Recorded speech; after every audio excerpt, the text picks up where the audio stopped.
नमस्कार। स्वागत है आप सबका एक बार फिर से कहानियों के सफरनामे में।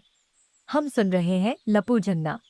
पिछले भाग सुनने के लिए कहानियों के सफरनामे को सब्सक्राइब कीजिए। तो चलिए आज सुनते हैं लपू जन्ना का अगला किस्सा। लपू जन्ना भाग 35। नसबंदी और लकड़ी का रैक। जाड़े के मौसम में हमारे घरों में पहाड़ी नींबुओं की इफरात हो जाती।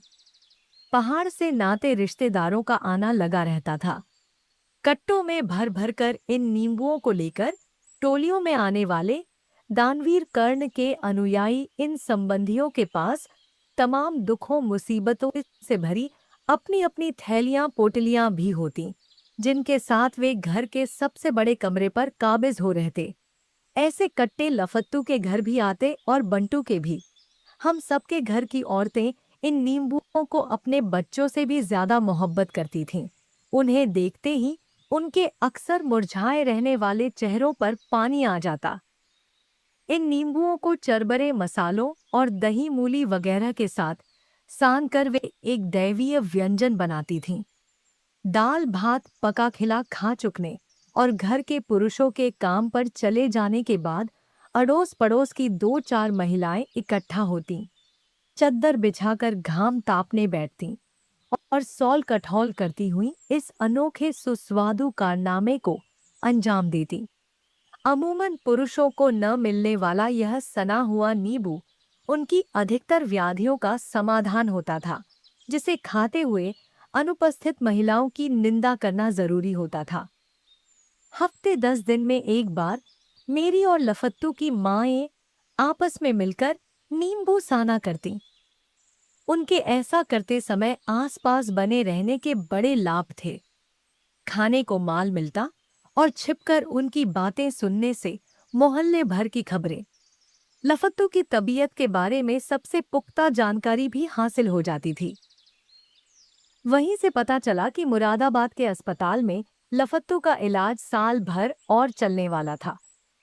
चेकअप के लिए उसे हर हफ्ते ले जाया जाना होता, जहां कभी दवाएं बदली जाती, कभी इंजेक्शन लगाए जाते। स्कूल में उसका एक पूरा साल बिगड़ने जा रहा था। अगले सत्र से मैं उससे एक साल सीनियर हो जाता। क्लास में उसकी उपस्थिति के बगैर रहना पहले से ही मुश्किल हो रहा था। अब इस नई सूचना का मतलब था, हम कभी साथ नहीं पढ़ सकेंगे। यानी थ्योरी बुड्ढे जैसे खड़ूस मास्टरों की झिड़कियों से मुझे बचाने वाला कोई न होगा। हर सुबह बस्ता झुलाते साथ स्कूल जाने वाला भी कोई नहीं। बात स्कूल और मास्टरों तक ही होती तो कोई बात न थी, लेकिन लफत्तू असल में मेरी जिंदगी का इकलौता चिराग था और मुझे हर जगह हर समय उसकी जरूरत होती थी। उस दिन नींबू शांति महिलाओं की बातचीत पिछले 1.5 साल से लगी इमरजेंसी पर केंद्रित थी। हम जानते थे कि उसे देश की प्रधानमंत्री इंदिरा गांधी ने लगाया था, जो किसी भी कीमत पर देश का विकास करने को कटिबद्ध थीं। उनकी इस कटिबद्धता के चक्कर में इस दौरान हमारे पड़ोस में रहने वाले एक भले वकील साहब को पुलिस पकड़ कर ले गई थी और रोडवेज की सारी बसों के ऊपर एक राष्ट्रव्यापी नारा लिख दिया गया था, दूरदृष्टि, पक्का इरादा, अनुशासन। दूरदृष्टि, पक्के इरादे और अनुशासन के इस फॉर्मूले का असर था कि मेरे और लफत्तू के पिता जैसे सरकारी कर्मचारियों को हर सुबह 9 बजे तक दफ्तर में पहुंच जाना अनिवार्य हो गया था, जहां से देर शाम से पहले छुट्टी नहीं मिलती थी। उस दिन किराए की साइकिल चलाते चलाते लफत्तू और मुझे देर हो गई। घर लौटते हुए रात घिरने लगी थी। मेरे घर के सामने अड्डे पर रुकी एक बस की ओट में पेशाब करते समय लफत्तू ने पढ़ना शुरू किया, दूल द्लीती पक्का इल्लादा अनुथाकन। मैंने मतलब पूछा तो ठहाका लगाता हुआ बोला, थपतूतिया बना ले ऐन थाले। नींबू शांति गपियाती महिलाएं इमरजेंसी को अच्छा भी कह रही थीं, बुरा भी। इंदिरा गांधी ने आटा चावल तेल सस्ता कर दिया था, लेकिन नसबंदी के चक्कर में कितने ही घर बर्बाद भी कर दिए थे। महिलाओं द्वारा दबे स्वरों में की जा रही बातचीत में नसबंदी शब्द का प्रयोग हुआ तो मैं चौकन्ना हो गया। उस शब्द के मायने हम में से किसी की भी समझ में नहीं आते थे। अलबत्ता उसे लेकर हमसे थोड़ी अधिक उम्र के लौंडे एक दूसरे के साथ अश्लील मजाक किया करते थे।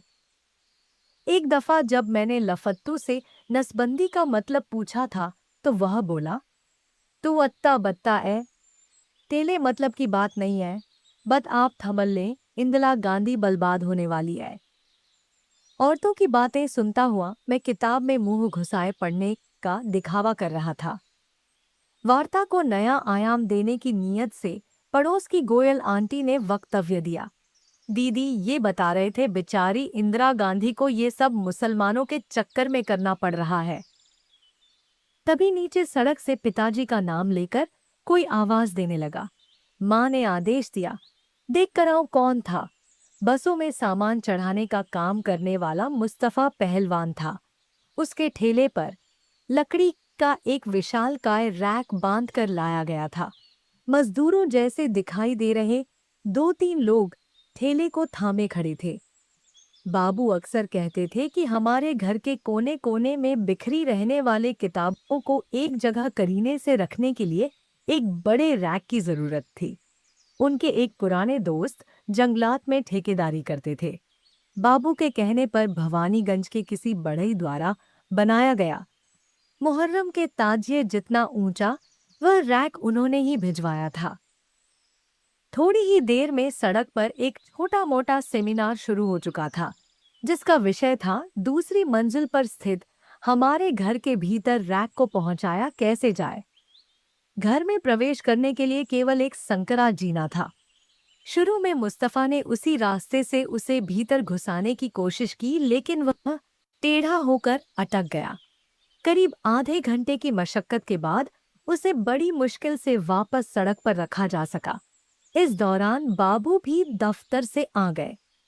अगल बगल के घरों की औरतों ने अपनी खिड़कियों का इस्तेमाल पिक्चर हॉल की बालकनी की तरह करना शुरू कर दिया था।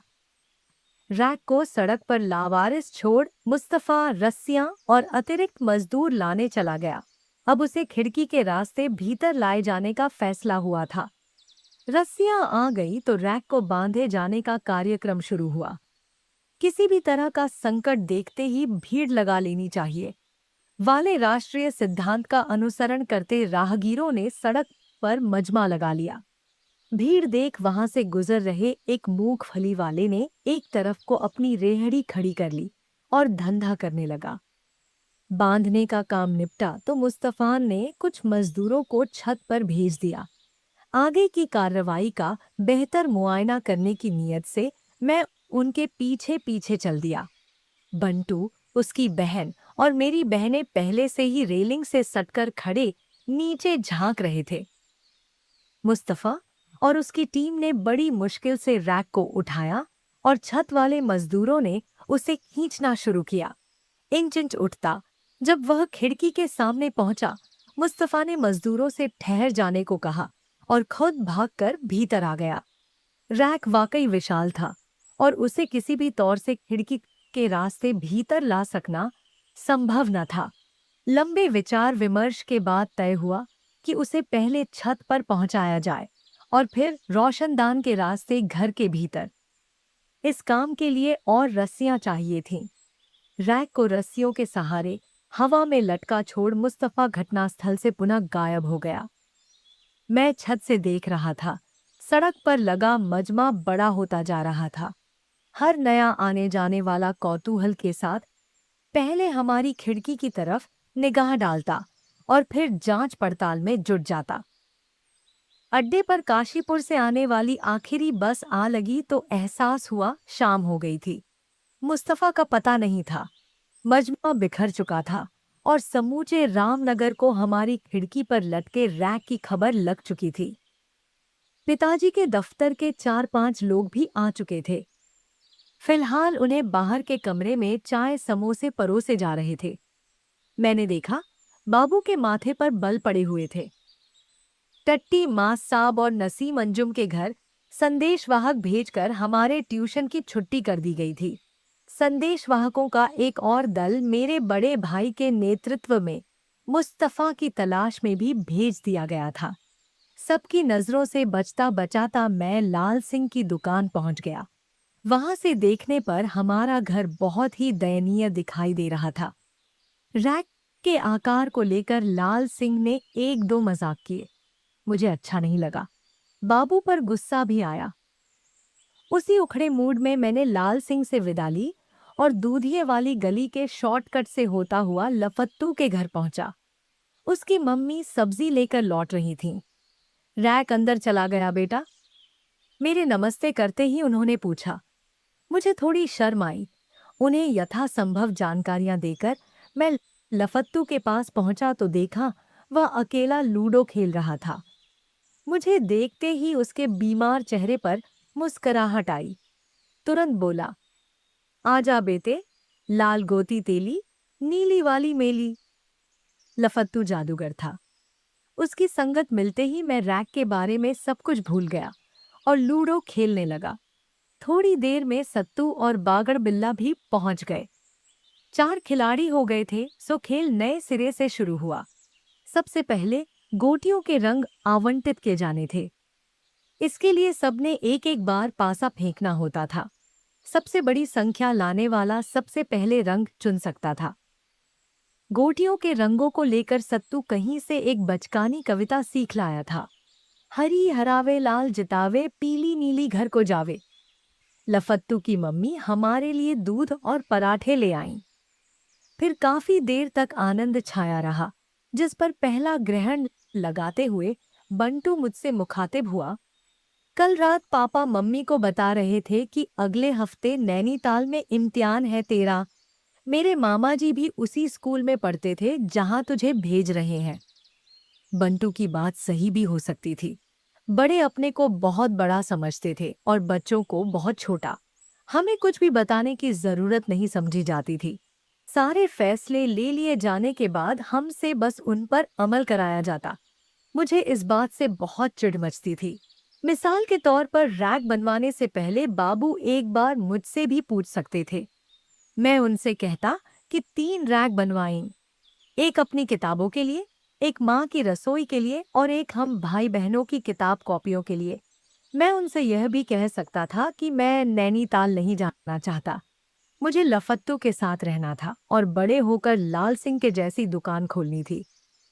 मुझे खोया हुआ देख लफत्तू ने छेड़ा, नैनीताल जाकल नतीम अंदुम थे ब्याह कल्लेगा औल बला ला तथा बन जाएगा।